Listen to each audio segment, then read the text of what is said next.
All right, today we're taking a journey through our cosmic backyard to figure out what makes our home, planet Earth, such a celestial anomaly. Let's dive right in. This quote just says it all, doesn't it? It perfectly captures our story, a wild journey from cosmic chaos to a complex, living world. It's a transformation that, as far as we know, is totally unique in our solar system. So to really appreciate what we have here, we've got to zoom out first. We need to take a look around our cosmic neighborhood, the solar system. And here it is, home. 8 planets, tons of asteroids and comets, all of them locked in this incredible gravitational dance around our star, the sun. And this whole system, it was born from a massive, swirling cloud of gas and dust, a cosmic nursery that gave birth to all the worlds we know today. Now, at the very heart of it all is the sun, this absolutely colossal sphere of blazing hot gas. Deep down in its core, nuclear fusion is constantly turning matter into an unbelievable amount of energy, heating its surface to temperatures that are just hard to imagine. To try and wrap your head around that, think about this. Picture the most intense heat you can imagine on Earth, molten lava from a volcano. Okay? Now multiply that by 6. That's how hot the surface of the sun is. Just incredible. But the sun's power isn't just in its heat. Its size is absolutely mind-boggling. It's 333,000 times heavier than our entire planet. And it's that immense mass that creates the powerful gravity holding our whole solar system together, keeping every single planet in its own cosmic lane. Okay, now that we've got a sense of the scale of our star, let's zoom back in. Let's focus on our world and explore what makes it so special. Welcome to the Goldilocks planet. This really is the ultimate question, isn't it? In a solar system full of worlds that are either scorched or frozen solid, how did Earth end up in that perfect sweet spot for life to even have a chance? Well, the answer seems to be a combination of some really fortunate coincidences. First, our location. We're in what's called the Goldilocks zone. Not too hot, not too cold.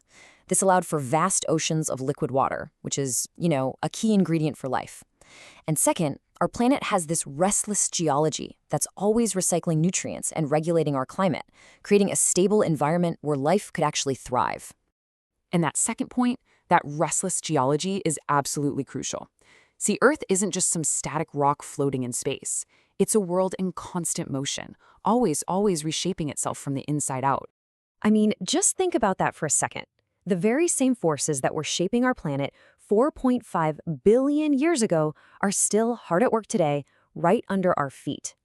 Earth's story is still being written, literally every single day. So what's the engine driving all this change? It's the immense heat trapped deep inside the Earth's core. This internal furnace is what fuels everything, from the slow dance of the continents to the explosive power of volcanoes. It's kind of like the planet's own recycling system, constantly renewing its surface.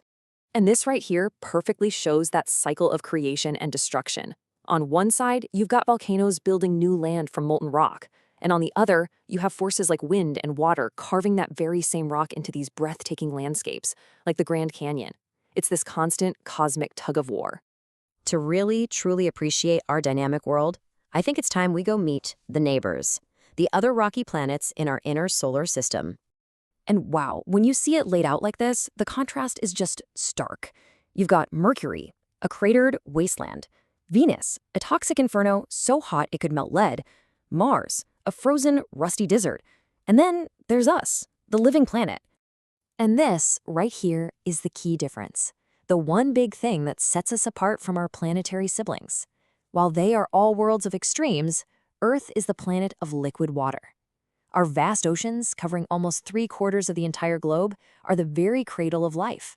So when you combine that perfect distance from the sun, all that life-giving water, and that restless, dynamic geology, you get this, a world of just incredible beauty and, at times, violent complexity. It is the only home we have ever known.